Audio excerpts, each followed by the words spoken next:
क्या आप abroad education सोच रहे हो और आपको ये डर है कि विदाउट आइल्स आप अब्रॉड एजुकेशन नहीं कर सकते? तो इस वीडियो को पूरा देखिए। मैं यहाँ पे कुछ इंटरेस्टिंग बातें शेयर करूँगा आपके साथ जिसके थ्रू आप अपना फॉरेन एजुकेशन का ड्रीम पूरा कर सकते हो। So let's start with the video.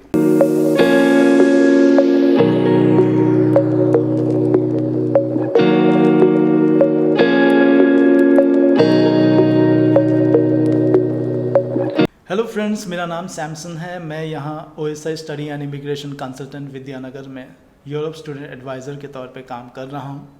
जैसे मैंने स्टार्टिंग ऑफ द वीडियो बताया था कि क्या आप आइल्स में डिफ़िकल्टी महसूस कर रहे हो, क्या आपके बैंड स्कोर्स बहुत लो है, तो किस तरह आप अपनी हायर एजुकेशन का ड्रीम फुलफ़िल कर सकते हो। तो मैं आज इस वीडियो में बात करूंगा आपके साथ यूरोप की एक कंट्री लैटविया के बारे में, जहां पे आप अपना एजुकेशन का ड्रीम पूरा कर सकते हो without IELTS and low tuition fees के थ्रू। बात अगर करते हैं लैटविया कंट्री के बारे में, लैटविया कंट्री है located eastern part of Europe में। ये बहुत ही खूबसूरत कंट्री है, ये बहुत ही शक्तिशाली कंट्री भी है, बट इट्स वेरी स्मॉल। ये बहुत ही छोटी कंट्री है, करीबन 1400 किलोमीटर इसका रेडियस है लैंड बाउंड्री के हिसाब से। लैटविया की राजधानी है रिगा। यहाँ की जो लोकल करेंसी है वो लैटवियन लैट्स है, बट यहाँ पे जो यूनिवर्सली एक्सेप्टेड करेंसी है वो यूरो है। लैटविया के बहुत सारे रीजंस हैं कि यहाँ पे एक स्टूडेंट अपनी हायर एजुकेशन क्यों करे।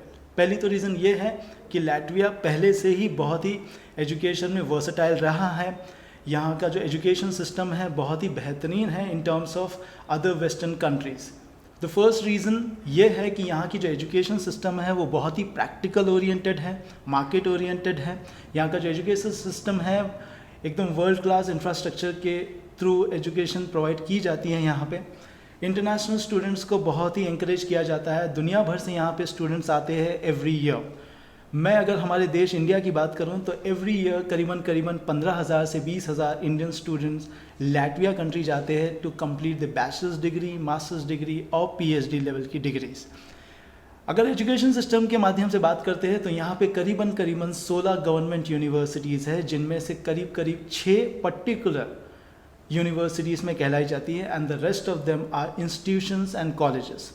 बट यहाँ का जितना भी एजुकेशन सिस्टम है ये पूरा गवर्नमेंट के अंडरटेकिंग में ही आता है। दूसरी बात, यहाँ का फ़ीस स्ट्रक्चर क्या हो सकता है, यहाँ की एलिजिबिलिटी क्राइटेरियाज क्या है एक स्टूडेंट के लिए, यहाँ के एकोमोडेशंस के बारे में, यहाँ के एग्रीमेंट्स के बारे में, यहाँ पे आगे चल के TRC कैसे इशू की जाती है, यहाँ पे प्लेसमेंट ऑप्शंस क्या है, इन सभी के बारे में मैं पूरे विस्तार में बात करूँगा इस वीडियो के थ्रू। तो देखते रहिए video. Talking about the eligibility point, eligibility requirements क्या है एक स्टूडेंट के लिए। एलिजिबिलिटी रिक्वायरमेंट ये है कि कम से कम 55 to 60% स्कोर होना चाहिए कोई भी स्टूडेंट का यहाँ पे पढ़ाई करने के लिए। There is no specific requirements of language proficiency. यहाँ पे कोई इंग्लिश लैंग्वेज प्रोफिशिएंसी का प्रमाण पत्र नहीं मांगा जाता है, बट येस अगर आपको विदाउट आइल्स के बेस पे यहाँ पे एजुकेशन कंप्लीट करनी है तो इनिशियल एडमिशन प्रोसेस में आपको medium of instruction document provide करनी होगी। दूसरी चीज़, यहाँ एजुकेशन कितनी सस्ती है। लेट मी टेल यू, ये यूरोप का सबसे सस्ता देश है जहाँ पे एजुकेशन बहुत ही सस्ती है and some of the courses are free. अब सस्ती इन द सेंस अगर बात करते हैं कि कितनी फीस स्ट्रक्चर होगी ईयरली, तो कम से कम एक बैचलर्स डिग्री कंप्लीट करने के लिए यहाँ पे चाहिए आपको 2,000 से 4,000 यूरो। मास्टर्स डिग्री करने के लिए आपको चाहिए करीबन 2,000 से 5,000 यूरो। अगर आप PhD लेवल की डिग्री करना चाहते हो तो आपको करीबन 8 से 9,000 यूरो तक का खर्चा बैठ जाएगा। दूसरी बात करते हैं कि यहाँ पे एकोमोडेशंस का क्या फैसिलिटी है। तो most of the universities provide free accommodation to the students, क्योंकि ये या तो ट्यूशन फीस में इंक्लूडेड होगी या फिर एडिशनल अगर कॉस्ट होती है तो ये बहुत ही सस्ती है। यहाँ पे ऑन एन एवरेज आपकी एकोमोडेशन, डॉर्मेट्रीज एकोमोडेशन कॉस्ट होती है 80 to 100 यूरोस। दूसरी अगर बात करते हैं यहाँ की यूनिवर्सिटी का सिस्टम क्या है। यूनिवर्सिटीज़ यहाँ पे सभी तरह की अपने एजुकेशन कोर्सेज प्रोवाइड करती है सभी स्टूडेंट्स के लिए, वेदर इज़ बैचलर्स, मास्टर्स या PhD। जैसे मैंने बताया था कि यहाँ पे एजुकेशन प्रैक्टिकल सेंस में है, तो यहाँ पे थियोरेटिकल नॉलेज बहुत कम मिलेगी स्टूडेंट्स को। क्यों? क्योंकि जितनी भी इंडस्ट्रीज़ या फिर कंपनीज़ हैं लैटविया में या फिर यूरोपियन कंट्रीज़ में, they decide the curriculum of the course या फिर यूनिवर्सिटीज़ के साथ इनके डायरेक्ट टाइप्स होते हैं, इसलिए यहाँ की एजुकेशन प्रैक्टिकल है। किस किस प्रकार की एजुकेशन कोर्सेज यहाँ पे अवेलेबल है। यहाँ पे कोर्सेज अवेलेबल है आपके इंजीनियरिंग सेगमेंट के जितने भी इंजीनियरिंग कोर्सेज है, इलेक्ट्रिकल, मैकेनिकल, इलेक्ट्रॉनिक्स, मैकेट्रॉनिक्स, सभी कोर्सेज यहाँ पे अवेलेबल है। टॉकिंग अबाउट मेडिसिन, यहाँ पे वर्ल्ड क्लास मेडिसिन ऑप्शंस आपको अवेलेबल है। जैसे आप सब जानते हो, Europe is world famous for the medical services, तो ये एक बढ़िया ऑप्शन रहेगा सभी मेडिकल एस्पिरेंट्स के लिए जो अपना मेडिकल एजुकेशन यूरोप में करना चाहते हो विथ मिनिमम बजट। दूसरा आ जाता है यहाँ पे क्या आर्ट्स एंड साइंस के स्टूडेंट्स को ऑप्शंस अवेलेबल है। यस, यहाँ पे सभी बिजनेस रिलेटेड कोर्सेज, ड्राइंग से हो गए या फिर ग्राफिक डिज़ाइनिंग वाले कोर्सेज या फिर आर्टिस्ट्री वाले कोर्सेज, सभी यहाँ पे अवेलेबल मिल जाएंगे आपको। दूसरी बात करते हैं कि यहाँ पे कम से कम अगर बात की जाए कि यहाँ की जो रिकग्निशंस है, डिग्री की recognitions, most of the Indian students, यहाँ पे इंडिया में ऐसे सिस्टम है कि किसी भी यूनिवर्सिटी से अगर बच्चा एजुकेशन कंप्लीट करता है तो उसकी डिग्रीज रिकग्नाइज होगी या नहीं होगी। The same thing implies in Europe. तो जितनी भी यूनिवर्सिटीज़ यूरोप में हैं, इन सभी की डिग्रीज वर्ल्ड रिकग्नाइज्ड है। तो अगर आप कहीं से भी कोई भी डिग्री हासिल करते हो तो आप कोई भी देश में जाके अपना बिजनेस या फिर जॉब्स के लिए एप्लीकेशंस कर सकते हो। दूसरी बात आती है कि इनका जो एजुकेशन सिस्टम है वो डिपेंड करता है यूरोपियन यूनियन के ऊपर। तो Latvian education system is a part of European education system, जिसको हम बोलते हैं ECTS। ECTS का मतलब है European credit transfer system. Means आपके पास जो वीज़ा लगेगा आपका वो होगा 26 कंट्री का। It is called Schengen visa.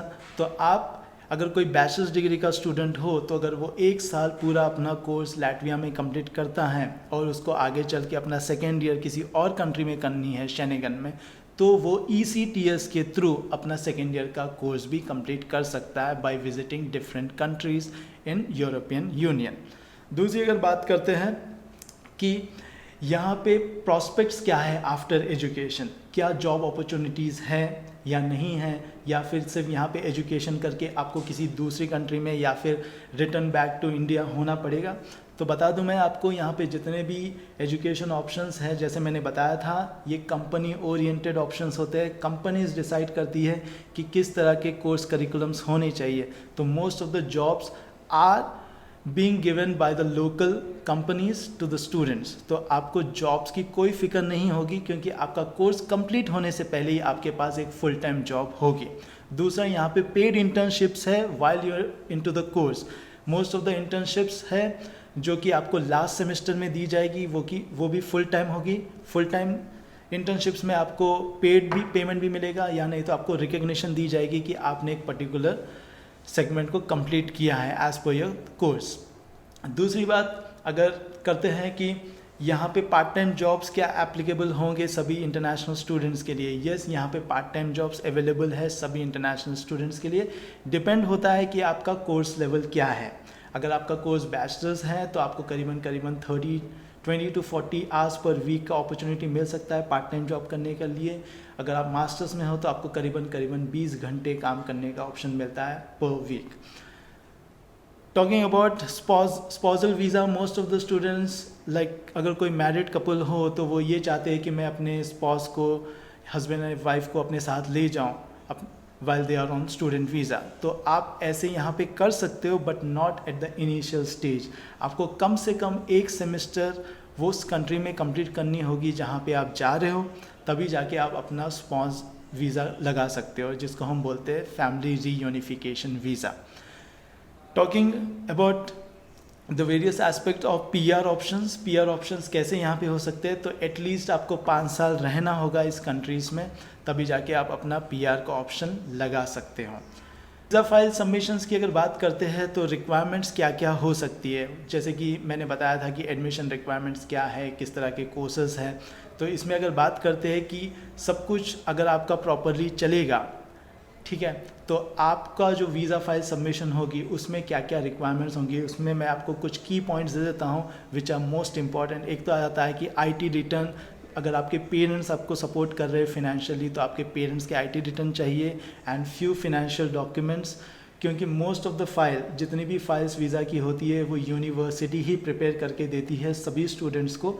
तो वीज़ा सक्सेस रेशियो जो है लैटविया का वो ऑलमोस्ट 100% है। तो आपको डरने की कोई ज़रूरत नहीं है कि लैटविया में जाके क्या हम अच्छा फ्यूचर बना पाएंगे या नहीं। यस, डेफिनेटली ये कंट्री में आप अपना फ्यूचर भी बना सकते हो, आप अपना सेटलमेंट ऑप्शन भी देख सकते हो आगे चलकर।